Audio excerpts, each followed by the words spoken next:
কাল পবিত্র ঈদুল আজহা, তাই শেষ মুহূর্তে নারী টানে ফেরি পার হয়ে বাড়ি ফিরছেন দেশের দক্ষিণ পশ্চিম অঞ্চলে ঘরমুখো মানুষ।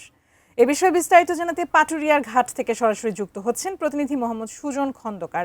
সুজন, আমাদের জানাবেন শেষ মুহূর্তে পাটুরিয়ার ঘাটে ঈদে ঘরমুখো মানুষের ভিড় কেমন দেখছেন এবং তাদের যাত্রায় কোনো অসুবিধার সম্মুখীন হতে হচ্ছে কিনা।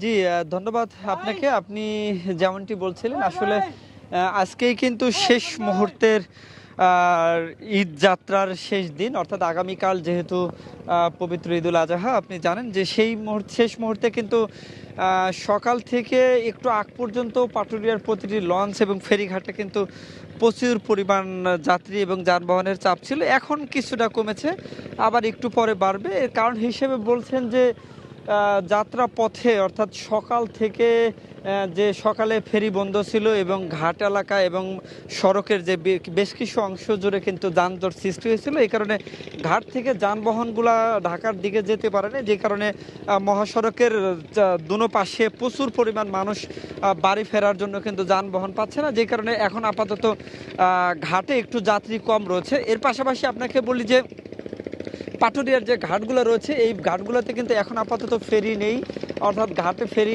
আসার সাথে সাথেই কিন্তু যানবাহনের থেকে বেশি পরিমাণ যাত্রী নিয়ে চলে যাচ্ছে ওই পারে এবং সব মিলে। এবং একটু আগে এখানে কিন্তু নৌ পরিবহন মন্ত্রণালয়ের এক সচিব এসেছেন, উনি ঘাটের বিভিন্ন বিষয় পরিদর্শন করছেন, বিশেষ করে যারা নারী টানে বাড়ি ফিরছে এদের বাড়ি ফিরতে কোনো অসুবিধা হচ্ছে কিনা, এই দিকগুলো কিন্তু ওনারা অনেক সুন্দর করে দেখছেন।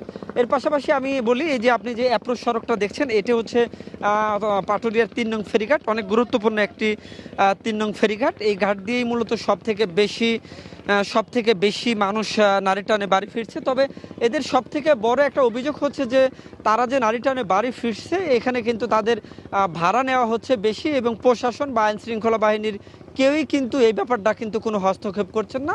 এক প্রকার পরিবহন মালিক শ্রমিকরা যারা আছেন তারা তাদের ইচ্ছে মতোই কিন্তু ভাড়া হাঁকিয়ে নিচ্ছেন, যে সমস্ত মানুষ নারীর টানে বাড়ি ফিরছেন এটা তাদের জন্য অনেকটা জুলুম হয়ে যাচ্ছে। এর পাশাপাশি আমি আপনাকে বলি যে আজকে কিন্তু ঈদ যাত্রার শেষ দিন, অর্থাৎ আগামীকাল ঈদুল আজহা অনুষ্ঠিত হবে, সেই কারণে কিন্তু মহাসড়কে যাত্রীর চাপ আছে, কিন্তু তেমন কোনো ভোগান্তি নেই। যে এই ছিল এখনকার মতো মানিকগঞ্জের এই কাজে পাটুরিয়া ফেরিঘাট থেকে আমার কাছে সর্বশেষ।